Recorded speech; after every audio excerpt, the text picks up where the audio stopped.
Hi, friend. Welcome to another episode of In the Unfolding of Becoming. I'm your host, Erica.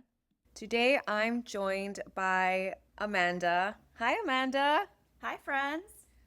Welcome to the podcast. I know that you're currently going through an unfolding, which I look forward to getting into as we go into the episode. To start off, how are you? How was your day? I'm good. Had a chai latte and hanging out with my friend. It's been great. We're sipping on some tea right now as we record this podcast in Amanda's living room. So it's very nice, cozy little setting. Amanda, today the intention is to talk about how you go through a transition, how you navigate through the middle, how you get to the point of becoming without being bogged down by dysregulation. How do you implement methodology and tools and resources to self regulate? We're going to hear a lot of that framework as we move through this podcast. But first, let's take a step back and learn about you and where you're at in life and what transitioning means to you, but more specifically, what unfolding means to you. I'm in a transitionary period where I'm stepping out of old roles but haven't quite stepped into the new role. For example, going from a people pleaser to being more authentic and learning how to self regulate through talk therapy as well as free content from YouTube to ChatGPT. And I'm just really trying to learn how to calm my nervous system. And what does the unfolding specifically mean to you? The way I described it in the last episode is the middle, the part where there may be a lot of gray and uncertainty when you're going through a chapter that isn't quite the beginning, isn't the arrival, but it's the middle, which can sometimes be messy. But what is the unfolding to you? That's a very deep question. I would say that this transitionary period, and oftentimes it feels very uncomfortable because you get in your head and you're trying to not respond the way you used to respond and you're thinking about future you. Sometimes it can be messy. Learning to tolerate that discomfort by using a lot of the self regulation skills that I'm learning. You mentioned that your transition specifically in this chapter in your life is arriving at a point of more authenticity, I think is how you described it. Can you share about your people pleasing tendencies and how you even became aware that that was an area that you wanted to focus on? How did you identify that it was a change that you needed and something that was no longer aligned with who you were becoming or who you are currently becoming? For me, it's been a long road, and I have had a tendency to just over function in relationships. And I thought for me that it was just in romantic relationships. However, I'm finding that that has transitioned over into some friendships as well. And when you start saying yes instead of saying no, or not checking in with yourself and asking yourself these questions, you can tend to start feeling overwhelmed. And if you continue that path, you start feeling resentful and you start wondering what's going on in this relationship, whether it's romantic or friendship. And then you also have to look at yourself and how you're participating in that dynamic. And so for me, doing therapy has really pointed that out. And I have done therapy in the past for romantic relationship issues. And this time around, it's tending to be more talking about friendship issues and realizing that I keep doing this old behavior and it's not very helpful for me anymore. So when you say that you found that you were over functioning in relationships, just so we can get some tangible understanding, can you share a specific circumstance or what that means, how you pinpointed, oh, I'm over functioning, whether that be in a romantic relationship or in a friendship or whatever the case may be? Yes. So in the past, I would tend to, if you get upset, I would just brush things under the rug and not really talk about it because I was afraid of conflict. And that's tends to stem from just fear of losing connection, fear of losing friends. It started to become more noticeable in a scenario where I had a friend who really needed help and support. And I just was in a place where I couldn't offer much. I was in a place where I was very emotionally constrained. I tried to relay that capacity to a friend, and the friend didn't necessarily take it so well. It became really uncomfortable for me because I disappointed her. And then I felt very uncomfortable. And old me would have reached out, tried to apologize, tried to fix things right away. And as I'm stepping into this new role, I'm learning to tolerate discomfort and understanding that we're all human. We're going to disappoint people at one point or another. And everyone has to be responsible for regulating their own nervous system. And so that's where we're at with that. I think a lot of people can resonate with not wanting to disappoint somebody, especially somebody that you care about. And I know we're talking today about regulating our nervous system, especially when discomfort, you use the word discomfort, comes up for us. If we can just go with the thread of this specific situation, how did you identify that you were dysregulated? Great question. This happens in everyone's body slightly differently, but in this situation, I woke up to a text message. So it was first thing in the morning, and I wasn't fully ready for the day yet. And so I noticed right away that I got this pit in my stomach, and my heart starts racing, and I just feel a little bit nauseous. That's typically how I would say I notice my dysregulation, especially if I start getting a racing heartbeat, or sometimes I will hold my breath because I'm really nervous. Let's get into the tea a little bit so that I understand and our friends who are listening understand. You said you woke up to a text.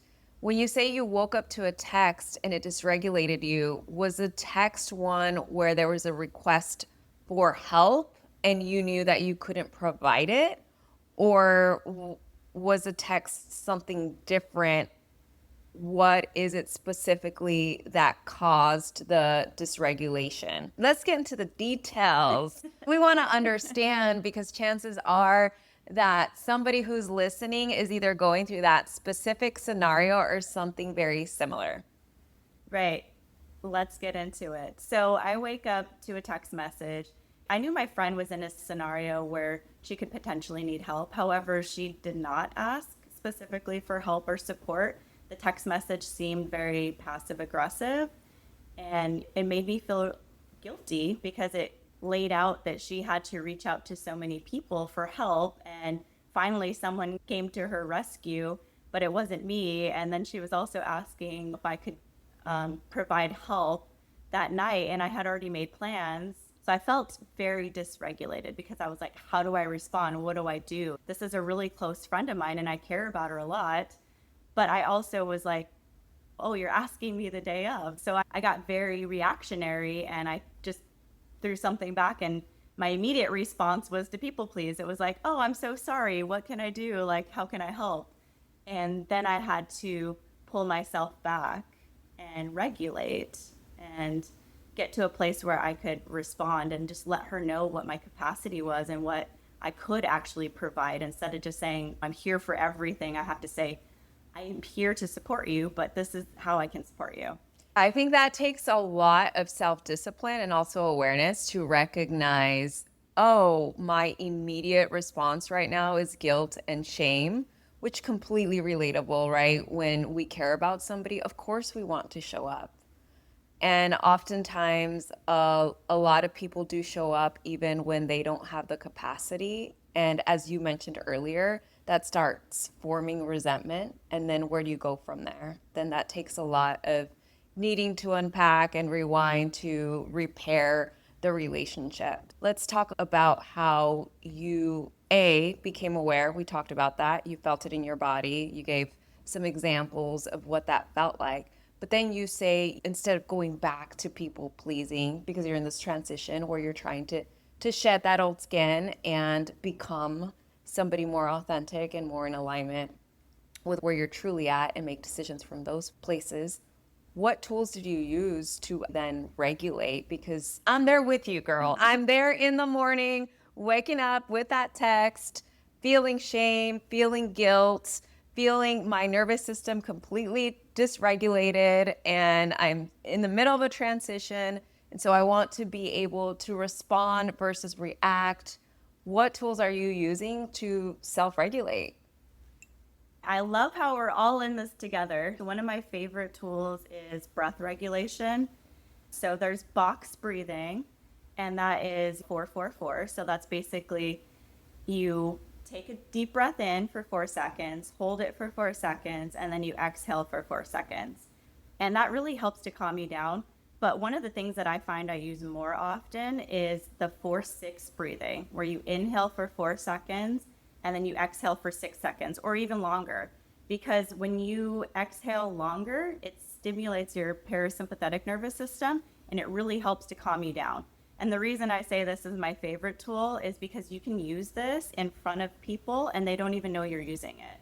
So if you're in a conversation and you're feeling dysregulated or you're feeling the early warning signs and you start doing one of these methods for box breathing or just inhaling and then exhaling longer, it really helps calm you down and nobody notices. We can all probably use that breathing tool, especially when we're on a Teams meeting or at work somewhere. Yeah. Somebody just said something that completely dysregulated you, and you can do this in front of the Teams meeting, and nobody will even notice that you're doing it. Right. And it does work. Breathing is such a powerful tool when it comes to regulating ourselves. And Amanda and I actually ended up going to Savannah quite recently. If you haven't heard of Savannah, it's a wellness resort that's right outside of Phoenix in Carefree, Arizona. And we had a very interesting experience with some conscious breath work, which was both of our first time Yeah. doing that in a formal class setting. So maybe we can share that story another day. How did that circumstance go after you did your breathing technique? That's a great question. I did do the breath regulation, it helped, but in some scenarios, you really need to take it another step. And I had to use what we would call co regulation. And that is where you text a friend or you call a friend, someone who you have defined as a safe friend, where you feel emotionally safe around them, you don't ever feel judged. And I had to phone a friend in this case, and I had to kind of reality test and ask for advice, make sure that I don't like to use the word overreacting because sometimes you're underreacting when you're a people pleaser. So it's more just reality testing, and co-regulation is one of my favorite tools. However, I do think we all need to learn a little bit of self-regulation as well.